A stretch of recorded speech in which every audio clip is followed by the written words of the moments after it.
Oh, hi there. I'm going to talk to you about my understanding of the global elite.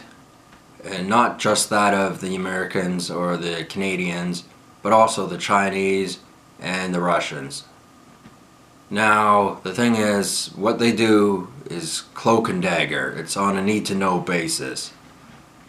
And they don't consider us common people, like the middle class or the peasants, to be in the know. We don't deserve to know anything. We don't know why they commit wars. We don't know why they adopt certain policies, and we don't know how business is ran from a high-ranking level. We can merely guess because you're not going to find the answers on the internet, and you're not going to find the answers on the television or any other news outlet. It's just not going to happen. They may have certain stories that'll lead you in a certain direction. Most of them are stupid and will insult your intelligence if you tend to believe them or not. You have to take everything and just sort of look at it from a caricature standpoint. Now, one example of the global elite is a man named Jacob Rothschild. They say on Facebook that he's worth $500 trillion. They also say that you would never have heard of him if it weren't for Facebook. But to be honest with you, I don't believe that. I believe he's a poster boy. Well, he's an old man, but a poster boy, for example, of what Jacob Rothschild is. Now, that may not even be his real name anymore. The Rothschilds, if you look up history, were a real family, but you have no idea if Jacob Rothschild is actually a descendant or not. And the man they pasted to the name looks a bit like Mr. Burns, or that's the joke that they say. And I just don't believe that he really is Jacob Rothschild. I think they paid him $50 and he lives in some small town or something like that, and no one's ever heard of him before. Gave him a business suit and said, this guy's worth $500 trillion. He does this and that, blah, blah, blah, blah, blah. But he works for Facebook. He knows what he's doing. Now, you may see a few video clips of him talking in public, but they're just stupid. And there was another Rothschild who had, they said, 9 heart surgeries, and he's 99 years old, and it's just a stupid story. The real global elite never show their faces. They never act out of character, and they're probably forbidden to act out of character and act publicly about anything. They have to be behind closed doors all the time. And that's the very same for all the elite in every country, is that there's no such thing as a celebrity global elite. The celebrities are just higher up the food chain than we are, but they're not at the top. Sure, they have their abilities and their powers and things like that, but there's only so much they can do. And they all follow the same rules. Some of them act out of character and act flamboyant or whatever, but that usually leads them down a crazy road. Like, you could use Miley Cyrus or Lady Gaga for prime examples, or even Javier Bardem, because he was in a Peculiar movie where he was dressed really weird and he was some sort of killer or something like that. I'm not talking about No Country. I forget it. It's one of his newer movies. Anyway, that's not important. What is important is that the global elite are a serious threat because they don't regard human life the same way as a normal person would. They don't have a problem starting wars. They don't have a problem starting wars for profit, for resources, whatever. They're no different than World War II standard, Nazi Germany, or the Americans, or the Japanese, or whoever.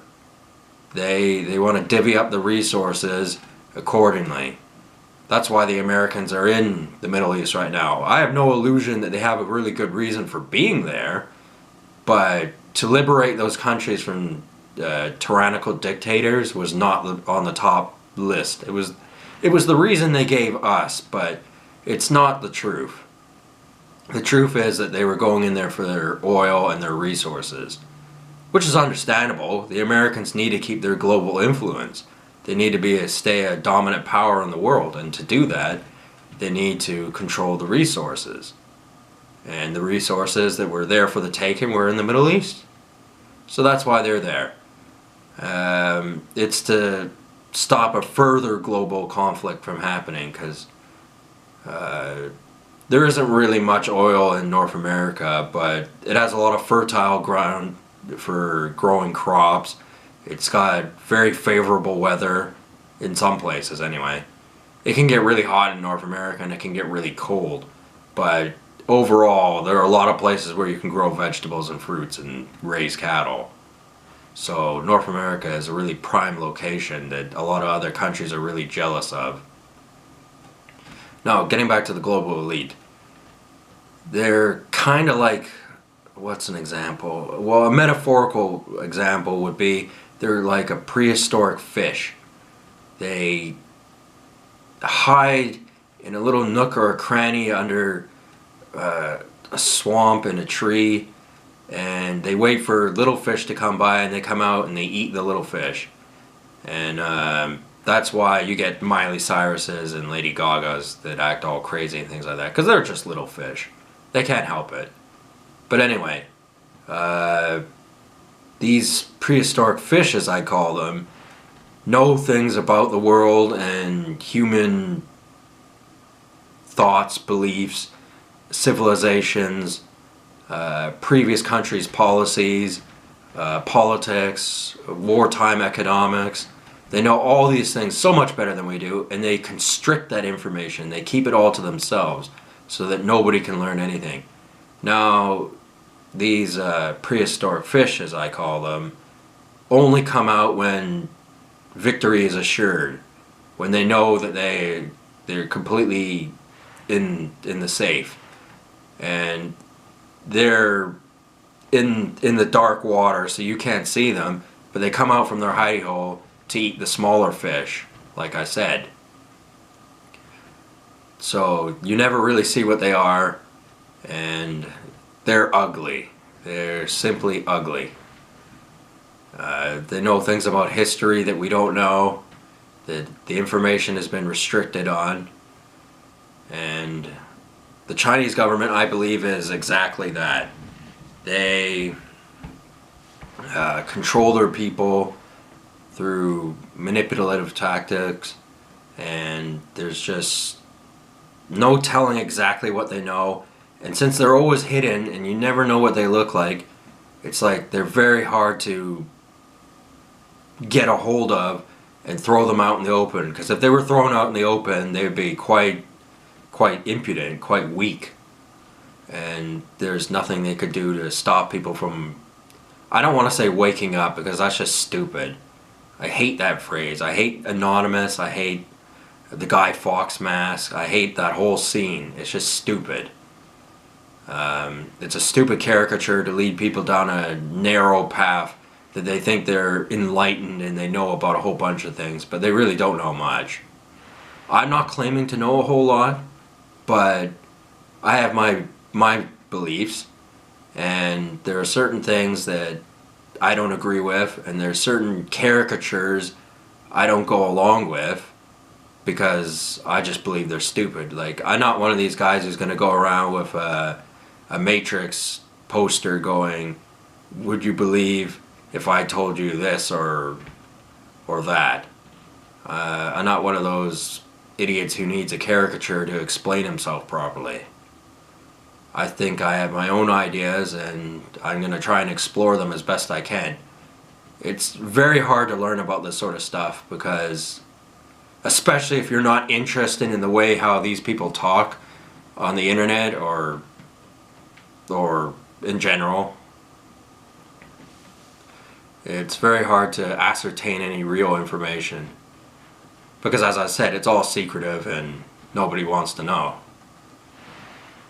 Well, I do want to know, and there are certain things that need to be discovered by someone, and it needs to be brought into the light and shown, because these people, they lurk in the shadows, and they're the prehistoric fish, They'll come out and stab you in the back and you won't even see them coming. There was a character from the movie Vampire Hunter D named Bengi, who was like a shadow creature that hid in the shadows and had a big long sword and stabbed people's shadow, and that would kill them. That's similar, if you know the character, to what the global elite are also like, kind of just sneaking around. They can see you, but you can't see them. And it's kind of creepy. I mean, I'm posting this video on YouTube. I have no idea who's watching it. I might get a very vague idea if someone replies to the video, but I don't know. And they're just another group higher up than me, higher up the knowledge food chain than me, who are observing me, criticizing me, and thinking whatever they want to think. And then there are people above them that watch them and do the same thing, and it goes up and up and up. I know there was one Duckman episode where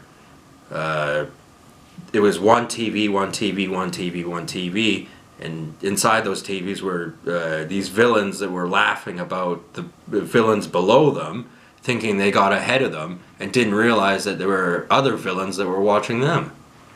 Now, I said I didn't like using these caricatures, and I don't, but it's an easier way of explaining things. So, yes, I will use caricatures here and there to illustrate my beliefs. Now, there's a lot going on in the world. There's always a lot of things going on. And the global elite, they may have a room filled with televisions, all with different news broadcasts on, all at the same time, so that they can observe all the major events in the world. Like, a lot of people are distracted of the recent terrorism attacks in Belgium, and they're ignoring the ones that happened in Turkey and Pakistan. Now, I don't think that's a bad thing. What happened in Turkey and Pakistan is their business, and it's our global elite, our military war machine, to look into those matters. But right now, it's Belgium. They're our Western country. They're our allies. It's more proper to mourn their deaths than it is to mourn the deaths of others. There's plenty of death to go around in the world. So death is just business as usual. Well, yeah, like everybody else, I dislike the global elite. They have too much money, too much power, and they're able to do whatever they want, and they can skip rules and ignore the judgment of others. I dislike them, but I'm also jealous of them. I'm envious of them. That's the truth of the matter. Like all these people who are freedom fighters, or say they're freedom fighters, or keyboard warriors, or whatever you want to call them, they all say they hate them, but the fact of the matter is if they could be one of them, they would. I would not consider myself an ugly prehistoric fish if I were a global elite, but I wouldn't blame someone else for thinking that of me if they only had a picture to go on of what I looked like. So, you know, it's one of those things. Anyway, thanks for watching. Subscribe if you want to, and see you next time.